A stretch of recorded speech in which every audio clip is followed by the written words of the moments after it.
And here we are with Emily Lynn Paulson.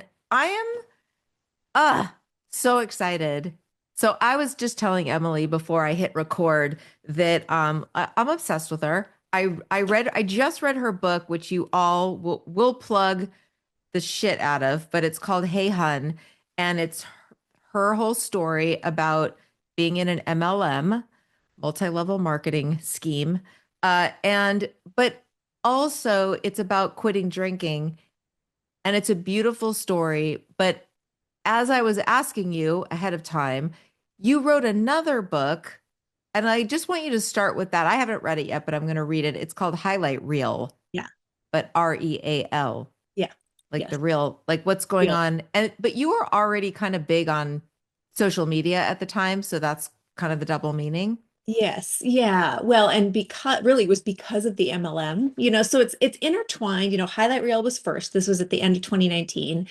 And I got sober at the beginning of 2017. And a big part of my recovery was writing. And so I was like journaling, writing, and going back to like, where did this start? Like it wasn't about the drinking. It wasn't about like having wine with the kids around. Like where did this start? And it was like, of course, like childhood trauma and all these things and how I use it as a coping mechanism. And once I got all of this out, I was like, I really want this out. And, looking back now, it's like, I sort of want, this is kind of like, see, like, see, this is why all this happened. Um, and, I hybrid published that just as like it was more of a memoir to myself. So I did have a lot of followers because of the MLM and, the book did, pretty well for a very small hybrid published book. And then COVID happened. And that's kind of when I started unpacking the MLM. And I had been kind of to that point when I was like, okay, this is still part of my problem. Like, this is still part of the thing that I'm doing to try and fill something that's not there. And this is still toxic. Like now that the alcohol's gone, I'm like, oh, now I'm going to focus on this next thing. And then that's, I really deconstructed that over the last few years during COVID. And then 2023, the book came out. Hey Han came out. What I found so interesting about your book and what I loved about the writing was you don't pull any punches.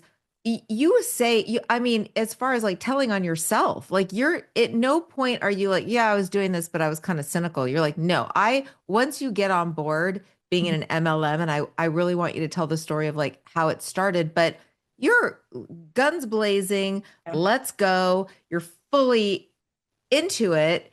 And you talk about how it annoyed all your friends because I would be the friend that would be so annoyed about it. Like, Yeah. are you kidding me?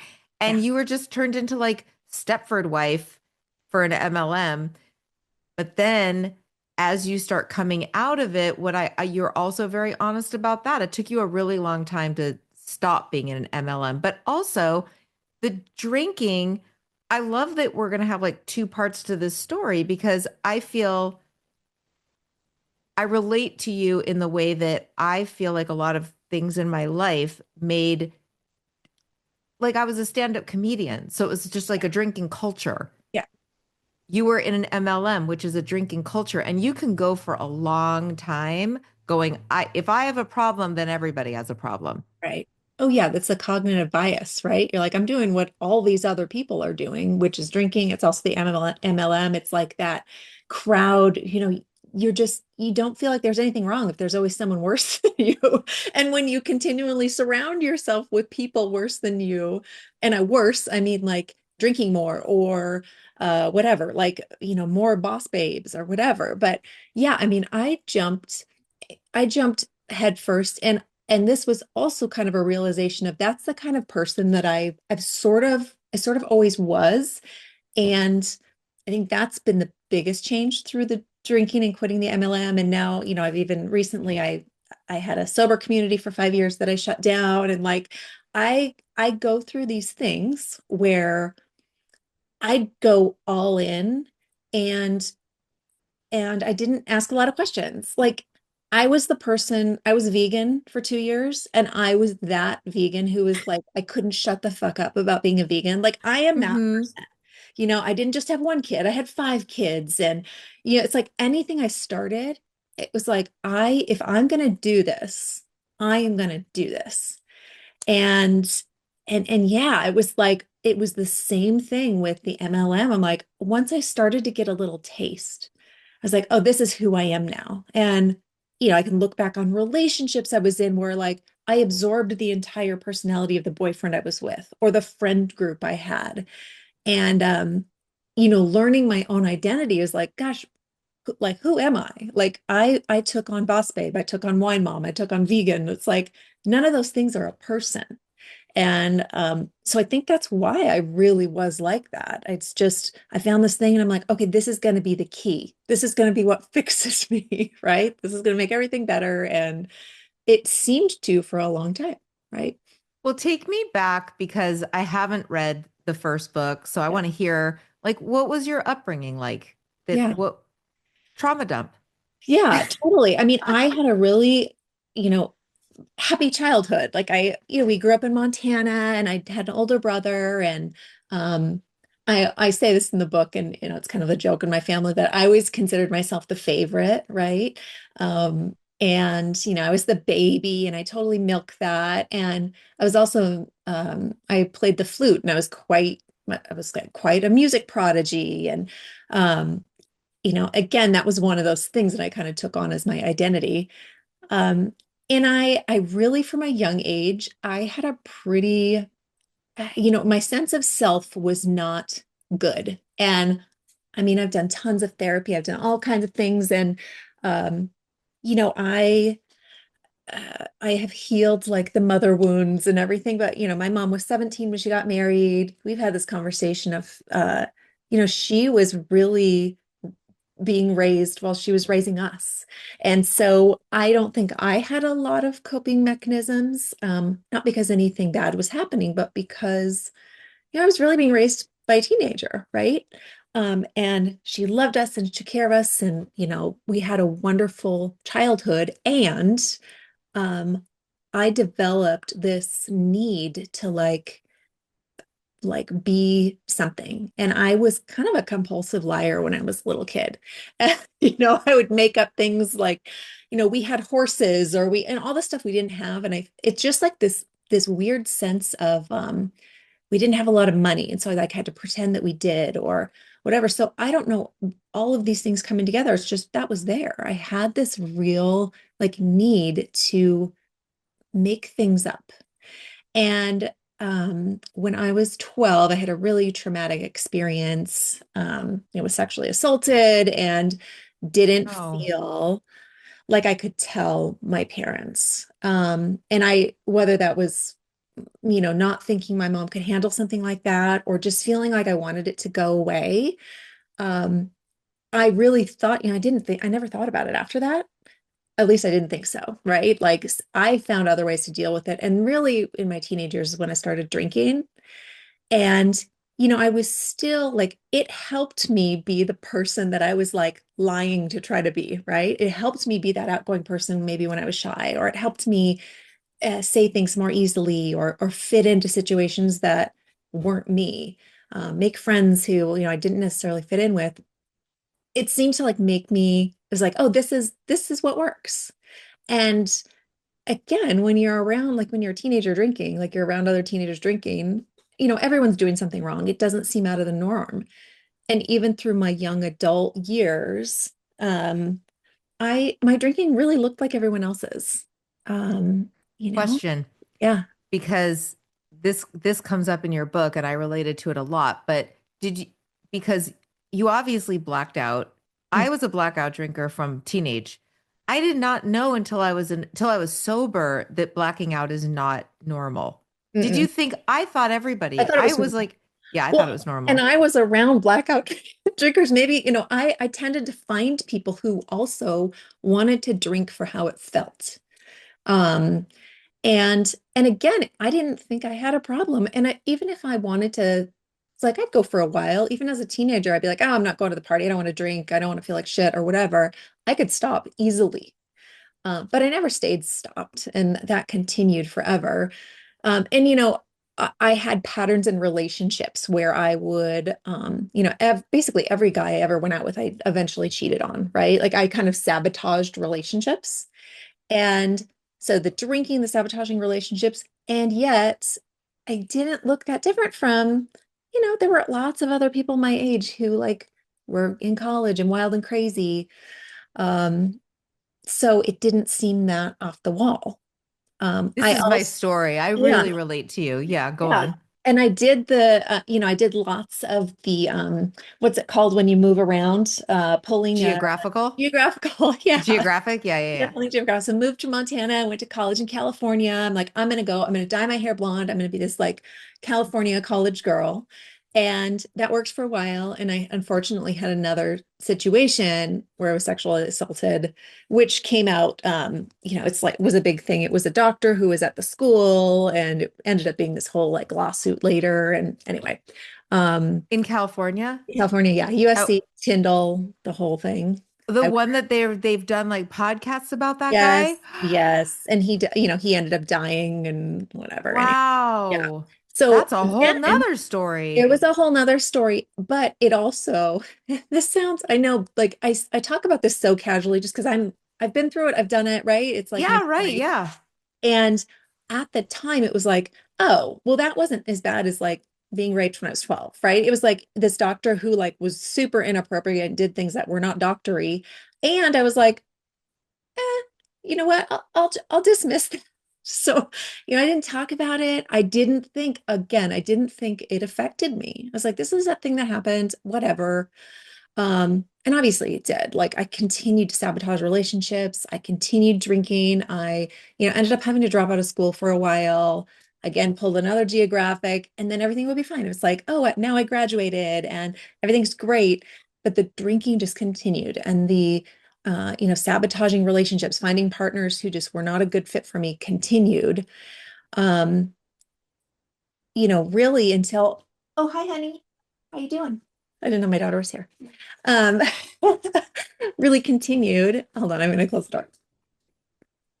Hey, sweetie, I didn't know you were here.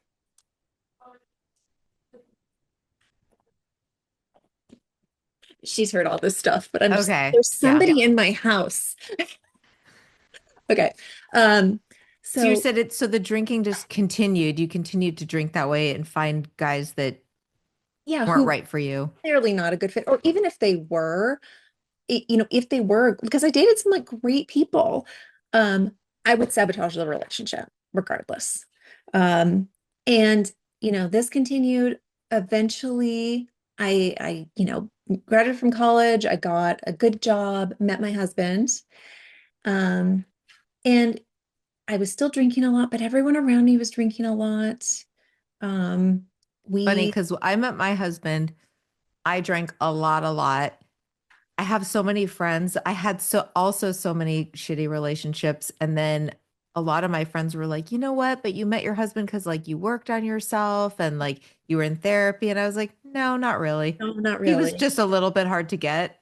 Yeah. And so it made me stay interested until it changed, Right. and it became healthy. I mean, we're still married Yeah. and it's been 20 something years, but it's just funny that I was like, no, really wasn't that healthy, to be honest with you. No, ours was not healthy to begin with either. And we're in our early 20s, right? Like Right. what relationship is when you look back, and I think how young I was when I got married and we met, like, yeah, we've been married for 21 years. Like we have got 5 kids, but we've gone through some things while we were married that have made us work, right? It wasn't because we were like a perfect match, probably when we met. Um, and got pregnant, got married, and that was probably the most like normal. And I use normal in the way that like I looked like every other mom around me. I never drank when I was pregnant. Um, I, had, would maybe drink a little bit in between pregnancies. And so I really never thought alcohol was a problem. I would, get pregnant again. I'd quit drinking. I could quit. So then fast forward when after my last child was born, it really like once I knew I was done, um, and I knew like I got my body back and I got like I was like, what's next now? It was sort of in this weird, like, okay, I've had 5 kids, like my job of having kids is done. My like what now? It was like this weird You identity make it sound crisis. a little Handmaid's Tale. My Oh, job, oh, for my sure. purpose is done. My body has Yeah. been used the way God intended it to Yeah. be. And I enjoyed like I loved being I was one of those people who loved being pregnant and I loved little babies and it was also really hard. Like I had some postpartum depression in there and like but on the outside like I was making it work. I was making it work and I thought like once this was like what do I do now that like I'm not gonna get pregnant again? Like what now? And I really like I kind of became the wine mom. Like the wheels kind of fell off the bus. And of course, lots of other things are going on at this time. My husband's traveling a lot. I had, a really good, like my best friend in the world passed away, and it was sort of this culmination. And I started really like self-medicating. I started drinking a lot more and really like aligning myself with people who were the same, like wanted to drink, wanted to escape. My friend was going through a divorce, another friend was going through a divorce. Like we were all like drinking at people. Yes. And that felt really good. And I wanted to be out of the house. And so like I wanted that break. And I just realized like, oh my God, I've just been like popping out kids and like not taking my care of myself and I'm not okay and I need something. Like I need, I can't go back to the workforce. Like what daycare, like childcare for 5 kids, that was ridiculous. Like, and so this MLM popped up. Like that's when the MLM came in, where it was this call. Facebook message. Yes, it was like I'd lost a friend. My identity was, I didn't even know. Like, and and maybe we were like, once you had a fifth kid, like the money coming in isn't necessarily matching. And like we were fine, but it was also like, oh, it would be nice if I could make money, but how? So it was like everything. I'm like, oh, here's this excuse to like get out of the house more and talk to more people and do it all around wine. And like it's skincare and I'm, kind of shallow. And at the time it's like, oh, now I'm starting to, get wrinkles and stuff. Like it's this perfect fix for everything. And and so when people are like, "Oh, I can't believe you joined so easily." It's like to me it was the solution to all of the things and an excuse to drink, an excuse to escape. It was all of those things all in one. Well, if it makes you feel any better, I'm one of the most cynical people I know. Like I'm just a cynic. I I don't believe in anything. I think everything's like a cult. But many years ago, I was introduced to Stella and Dot jewelry, Mhm. and I was like, "Oh my God, that necklace is so cute." Okay. I didn't really understand what was so bad about it. Yeah. And, I mean, somebody did say to me, it's like a multi-level marketing thing. And I was like, their jewelry is really cute. It's just you have to use a rep to get it. That's the only thing. You just can't buy it. There's no Stella and Dot store. I mean, if Yeah. there was, that'd be great, but there isn't. So, and then I got a friend of mine. I was very busy, but I was like, you should totally do this because she didn't have a job. I pushed her into doing it. And the whole thing, Because she you had to wanted buy the a bunch jewelry. of the Yeah. jewelry, and then I hosted a party for her at my house.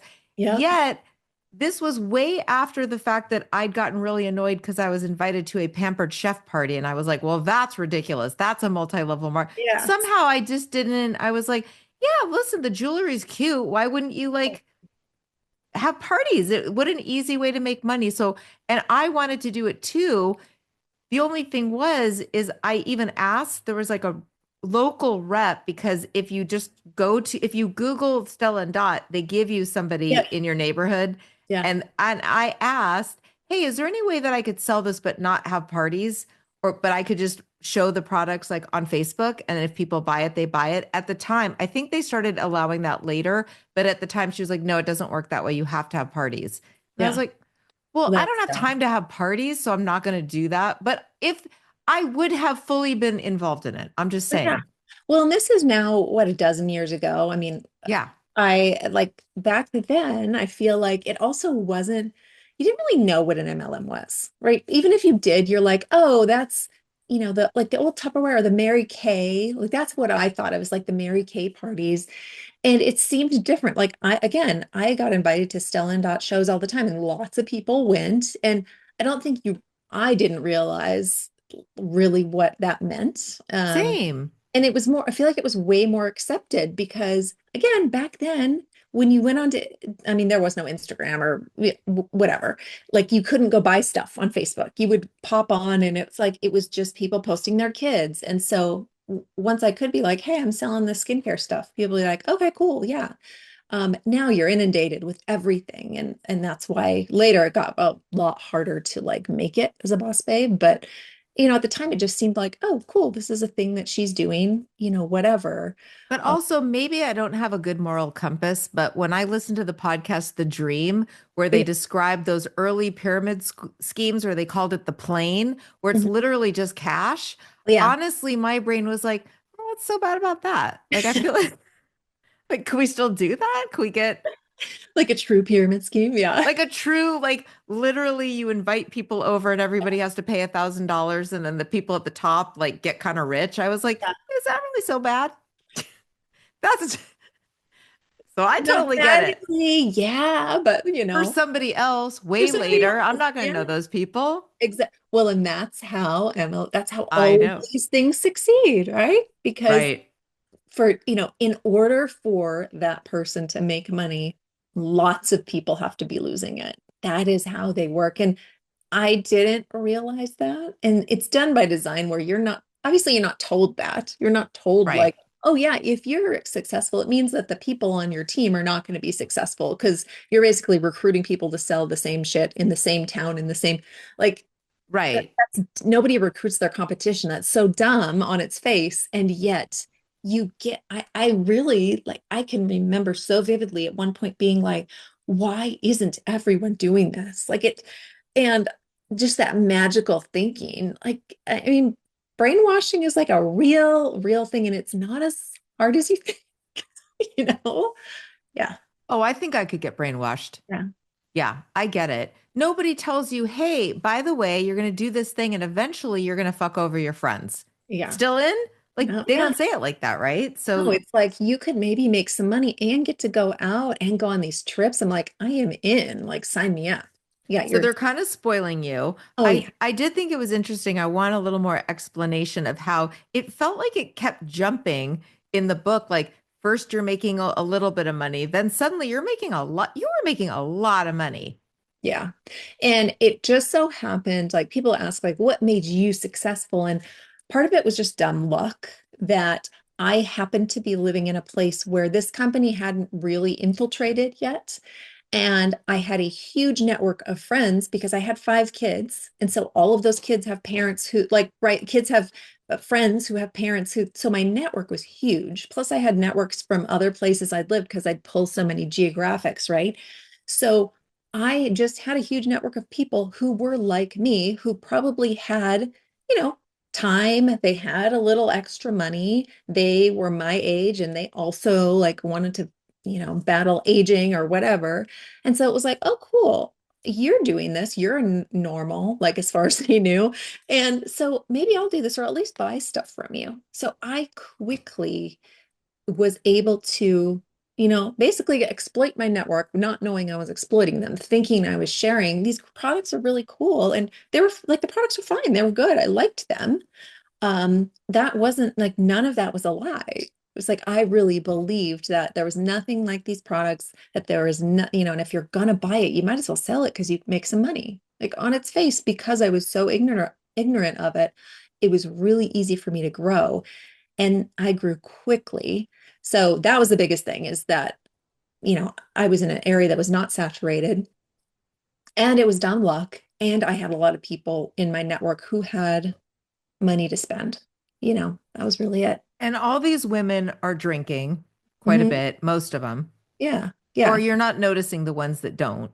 Right. Or it's that group think, right? Where you do host a party and all your friends are there and they're like, oh, I guess I'll buy it for that free thing that comes with it. Or I guess, it does make it easier to sign like the dotted line when you've had a couple of glasses of wine, right? I mean, that's why I signed, right? Like I was probably a bottle deep when I joined and handed over my credit card and social security number. So it's just you're in that mentality where it's like, oh, they're doing it, sure. Well, maybe I'll regret it later. Maybe it'll be like a impulse purchase, but whatever, I can just cancel it later or something. So, a lot of shopping's done that way, right? Right, right.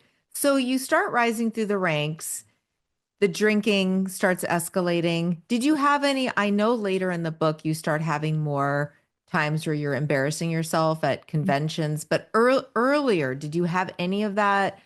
Were you and your husband arguing about your drinking? Were you? We had, prior to me joining the MLM, we had definitely been through some stuff. I'd had an affair, and that had come out, and we were working through it. And so, but it's so funny looking back again. We've talked about this, is like neither of us really pointed to the drinking because it was like something we were doing together.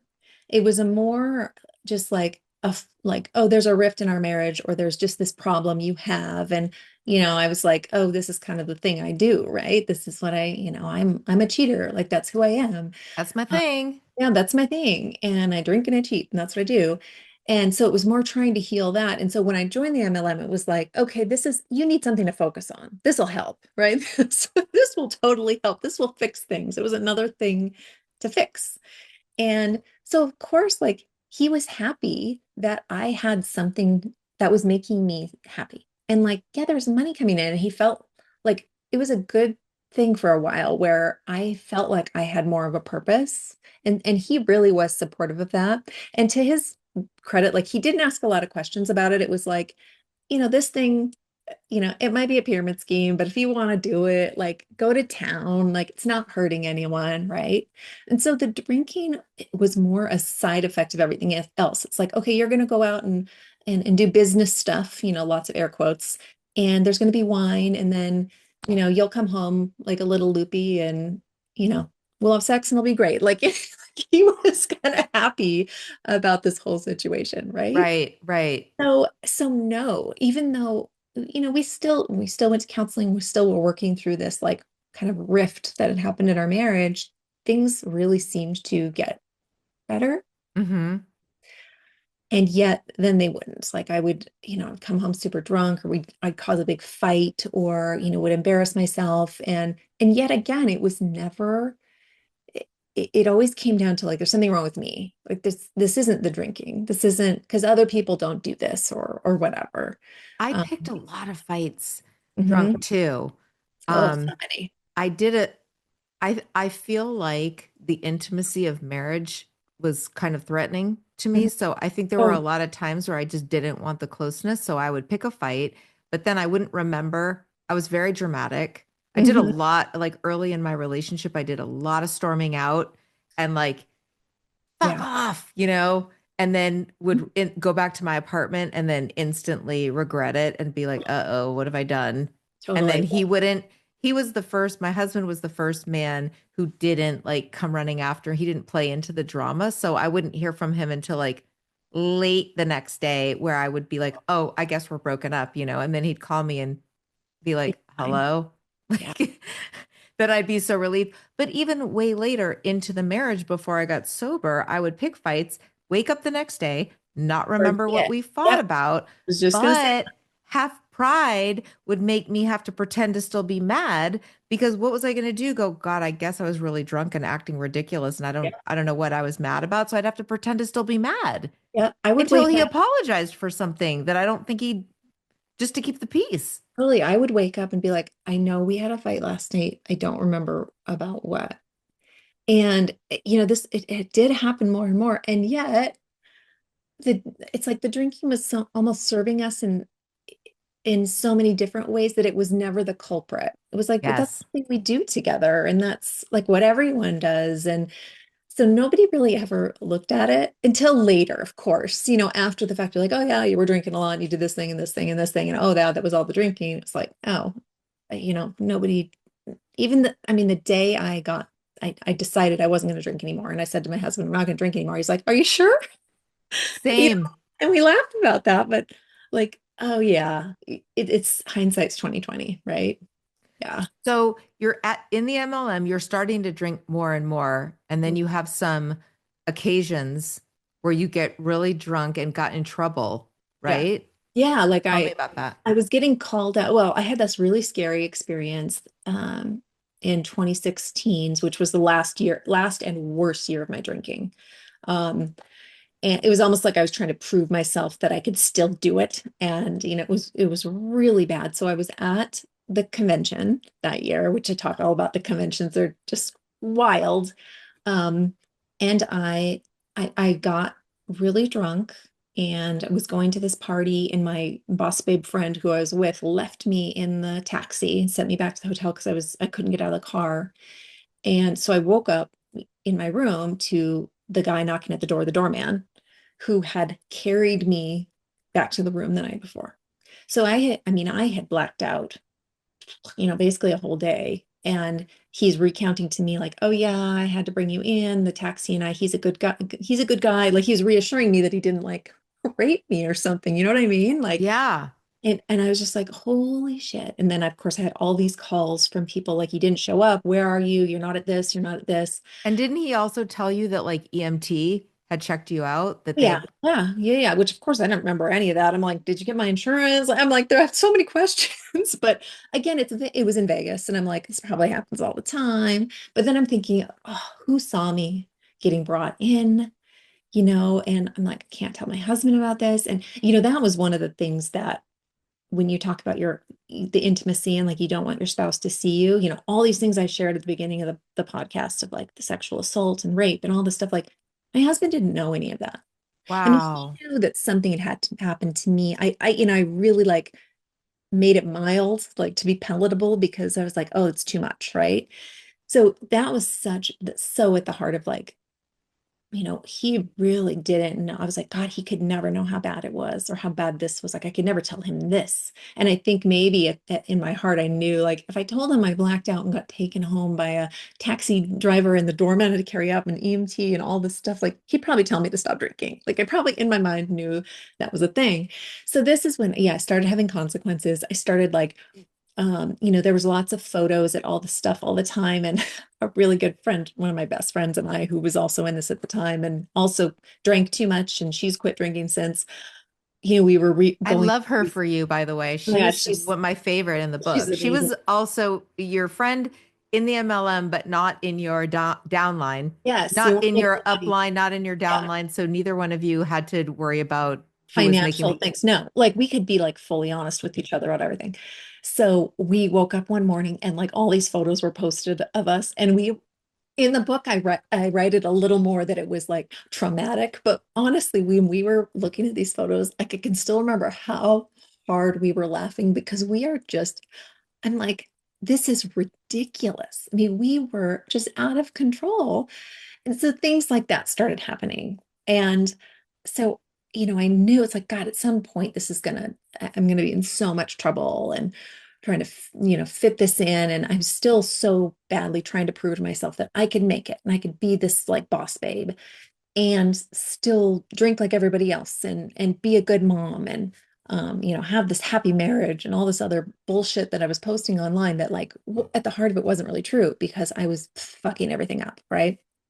So it really came to a head when I earned my car, which that's a whole other thing, right? You don't really get a free car. It's, whatever. When But I was reading about that, I was kind of blown away because they dangle this car like for is it Avon or Mary Amway? Kay What's has the the Mary pink Kay, the car. pink car, right? So you got your white Mercedes, Yeah. And but it was then actually a Lexus. It's a white Lexus. It was a okay, Mercedes in the book, but yeah, it's like you earn a car. You get to the point where you earn a car. And again, like for people who don't know, like you don't. You buy your own car or lease your own car, and then they put money on your paycheck for that car. As long as you lease it and it's white and it's brand new and follows all these other rules.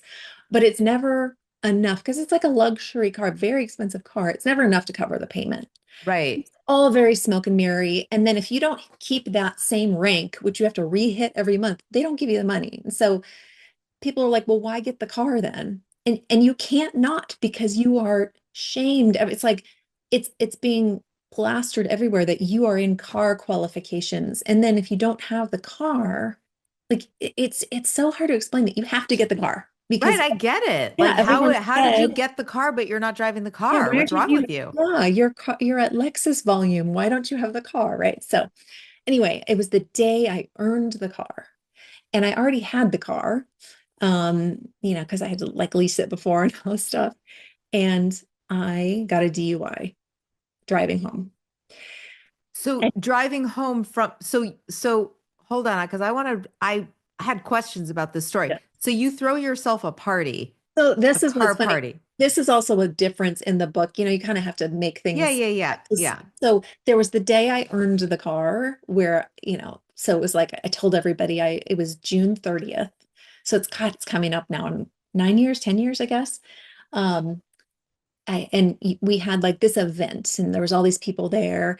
And then there's the car party that you throw, which was like a couple of months later. So that it Okay. almost makes it funnier in real life, but you got to kind of Yeah, of shove, course. shove everything in one thing. So it was the day I earned the car and driving home, got a DUI, got pulled over. So I'm in the car and so wild looking back. So I'm like, oh, there's a cop behind me, but it's okay.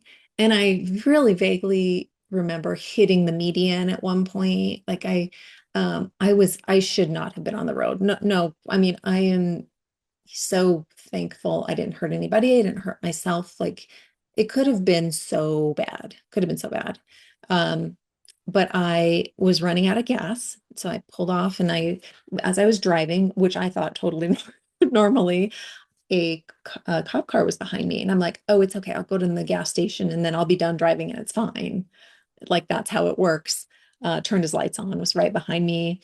Um, and I was like, oh man, I thought, okay, it's fine. It's fine. So, asked me like, have you been drinking? I was like, oh, earlier in the night, but just a couple, right?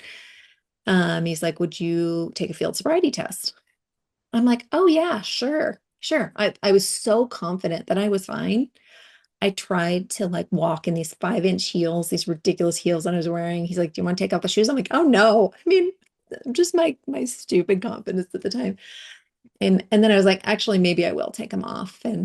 Um, and then it was like, oh, he asked if I would take a breathalyzer. And I said no, because I remember being told, like, you don't do that. And I don't know why. Maybe it was from a commercial or like, I don't know. But obviously, I knew that I would not be, I would be drunk. And so I thought I could skirt around it by, by doing the field sobriety test well. And he's like, you've had too much to drink. And, but, then I was being handcuffed and it just was kind of a blur. I was in the back of a car and they were towing my car away. And I was like, I just got that car. Like I just got it. And it is Were you being like, I earned that car at Rodan and Fields. Like I could hook you up. Like, are you married? Does your wife need right. skinny? That's how Like, I picture so, it going I down. mean, it still had the dealer plates on it. Like, it didn't even have license plates. It was that new. And I was like, oh, oh no. And at this point, it was after midnight, maybe 1 in the morning or something. And so I knew nobody was like expecting me. I just told my husband I'd be home late. Everyone else who had left. It's not like I knew nobody would be checking on me. And so I was sort of like glad about that because I'm like, okay, I can fix this. Like it'll be fine by tomorrow. Get to the station, they do all the stuff they're doing. Again, it's like a blur. I'm sitting in like a holding cell and I'm like, okay, this is still fine. This is totally fine. Um, and I'm still refusing the breathalyzer. I'm refusing the blood test and everything. And then, eventually, I don't know, they did all the paperwork. They're writing some stuff out. And I'm like, okay, I guess they're just gonna let me go. They gave me my phone back. I called a friend who I had been with that night. Luckily, she answered. She was too drunk to drive, so she had to call a friend and have her husband. Like, it's this whole thing. It was again that same friend But who now it's really late. Your husband's not like, what happened to you? Did you say you were so spending the night somewhere else? so he was asleep, like he went to bed, Oh, right? okay. It was just like that wasn't unusual for him to go to bed and me just to come home when my event was done, right? Right. But he wasn't like expecting me. So, and I just didn't, I was not ready to. And I might have tried to call him. I might have tried to text him, but again, it wasn't unusual that I couldn't get a hold of him or, whatever. I don't remember what order that happened in, but my friends came to pick me up and they had, for some reason, I was in the back of the cop car again because they're like, well, we gotta get you out of the building or something. I don't know. They needed the jail cell or something. I don't remember what happened there, but I was back in the back of their car again, waiting for my friends to show up in their car outside. And I finally like looked at the citation they gave me and, was driving under the influence. And I was like, that's the point when I realized I got a DUI. Like, and by this time, I'm pretty sober at this point. Like, I don't know what I thought was happening this whole time, that they were just like scaring me or giving me like a traffic stop ticket or something. Like, I was so deluded at that point that I got away with this. I really thought they were just gonna let me go and that was it. And then I was like, I was like, can I do the field sobriety test or can I do the breathalyzer now? And he's like, no, just like I was the biggest idiot on earth, right?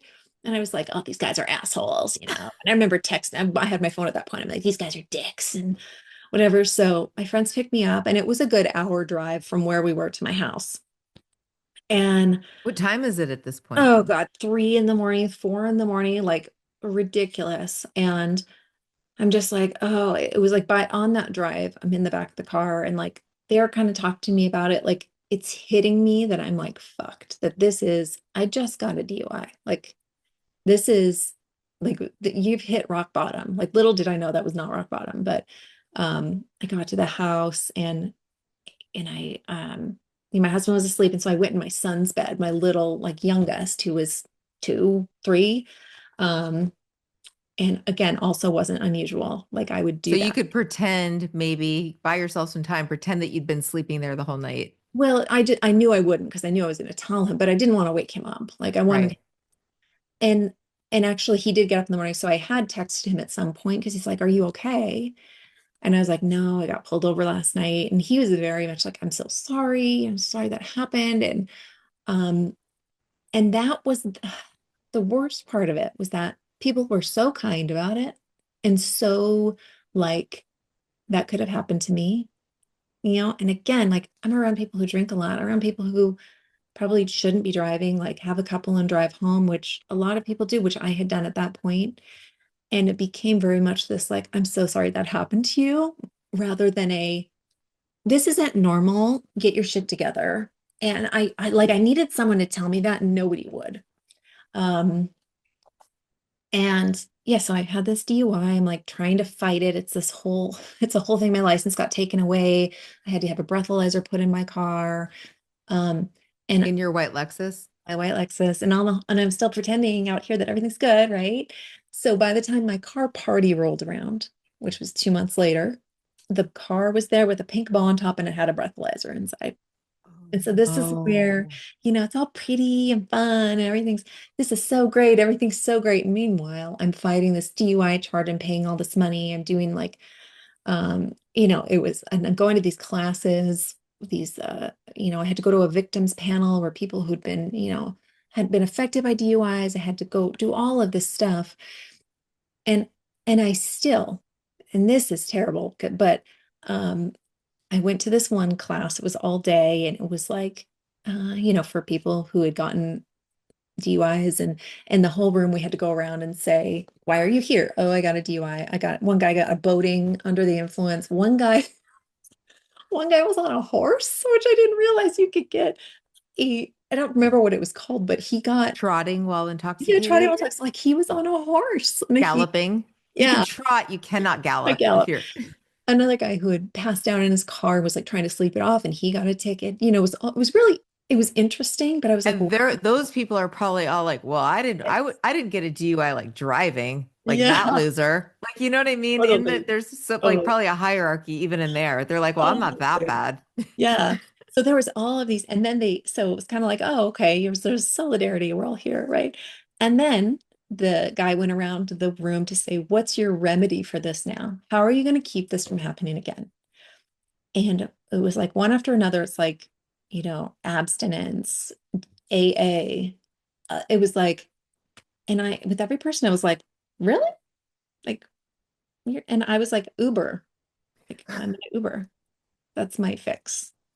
Because I still at that point was like, I'm not going to quit drinking over this. It's fine. People do this. Look at all these people are in here. Like, that's dumb. I had no, I was not willing to look at the fact that this was a huge problem. So I have this car party. I, it's like, here I am, I'm on the top of the world. Like, meanwhile, I'm like, I feel like I'm like dying inside, right? And I got in a huge fight with my husband. I was hammered. Like, we were at the point where he's just like, I can't keep doing this with you. Like, this thing where you're like, you or yourself, right? The things you're doing. And, and I, do not remember this, but I went in my bathroom and I had a bottle of champagne and I was just chugging sleeping pills. And I wrote him some text like, hey, I'm sorry about everything.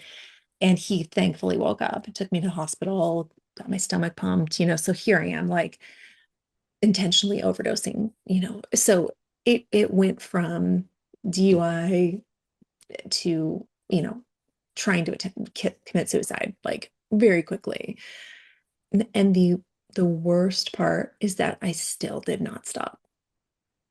I still did not stop at that point. I was like, I'm gonna figure this out. It's gonna be okay. I started going to more therapy, like individual therapy. And, I I was still like lying to doctors about how much I was drinking. Like I still was like lying to myself. And, I was just like, I kind of was like, okay, I maybe will think about maybe cutting back on drinking, even though I've done it millions of times. I've done the 30-day resets, I've done the dry Januaries, and I can, so I know I can stop. But why does it still keep getting this bad? And I reached out to a friend who I knew had been sober a couple of years. I'm like, what do you do? And she's like, well, I go to AA, and you want to come to a meeting sometime. And she took me to a meeting, and I was still, drinking at that point, but like taking more breaks. And every story I heard was like, you know, done that, done that shit, But I still was like, I just I don't think this is how it's going to end for me. And I'm still going to make it work. Um, and what I kept saying to myself is, I can't stop now because I've got this big party I'm throwing for my husband for his 40th birthday, right? I can't stop because next whatever I'm going here. I can't stop because here. I can't stop because I'm selling stuff and like it's helping me in my career, right? Like I earned this car and like this is how I'm holding it all together. I really thought the alcohol was like the thing. Um, and you got to the end of the year kind of okay. And I remember on New Year's Eve, um, it was just me and my husband and a couple of friends, and we went out to dinner, had some wine. It wasn't a rager. We were in bed just after midnight, and I had blacked out so much, like I couldn't remember like a whole weekend. And I woke up, because I was in bed and I'm like, what is it? What day is it? Like, where am I? I could hear my husband downstairs with the kids. And I was like, it was like I was listening to my future of like, I was going to be dead. Like I'd already been in the hospital, and throw in there, I'd had alcohol poisoning several times. Like this is where it's going. It was the first realization was like, I am going to be dead next. That is the only place. It wasn't like a maybe. I was like, this, if I keep drinking like this, I'm going to die. And so I called my friend who would take me to the AA meeting, and I was like, how do I find a meeting here? Like, tell me what to do. And I went to a church really close to our house. It was this women's meeting. And I just sat, and I remember having a baseball cap on. I hadn't showered. I still smelled like alcohol. It was January 1st. And that's why I say the second is my sobriety date, because I still had so much alcohol in my system. But I didn't drink that day. But that was the day I went, and I just like was crying under my hat. And the lady in the front, who was like the secretary of the meeting or whatever, was like, hey, do you want to say something? And I don't remember how she said it, but she coaxed me to share. And it was just like, everything. that, you know, the timer went off. I kept talking. Like I did the thing you're not supposed to do, and nobody cared. They were just like there listening. And I was just like, I've done this, I've done this, I've done this. I'm a piece of shit. I'm a horrible person. All these things that I had been drinking to cover, and I didn't want anyone to know, suddenly were just like coming out. And they're like, yeah, yeah, been there, done that, done worse stuff. Yeah, come back again tomorrow. Right. And the next day I went to lunch with my husband and I was like, I'm going to quit drinking. And just from there, that's where where it started. That's where my recovery started. And his reaction. His reaction was, "Are you sure?" And he's like, "No, that's good. I'm happy for you." Because I'd been having these, you know, since the suicide attempt, I had been having these little awakenings where I was like apologizing to people who I'd done shitty stuff to. And it was like I was starting to come to, but yet not realizing what the full picture was. Like it was the alcohol. Like I needed to address that. Um, and so he was just like, "Okay, that's what, you know, if that's what you want to do or need to do, like I'll support you." Um, and yeah, that's where it started. And like I posted on Facebook like quitting drinking. Like I needed everyone to know. I sent this text to all these people like I'm an alcoholic. Like I needed to put it out there. And that's where the writing started, you know, where I finally was like, okay, I'm gonna let like my husband know, my friends, my parents, like everybody know all these things that have happened to me, because I am just, this is not working, like covering things up. So I was like, at that point, it was like just the full transparency. Like I just needed it to be out there. And that's really where it started. But there's so much more because I know. I think it's so interesting. I'm starting to think I should split it into two because there's almost like that's all the before, Yeah. but then the whole MLM aspect of it Yeah. and being sober. You know what? Let's do it in two parts. Okay. We're gonna break and I'm gonna and everybody come back tomorrow and hear part two because there's just so much more. Yeah. Okay. Thanks everybody for listening. I'll see you in one day. Feeling like life is good, life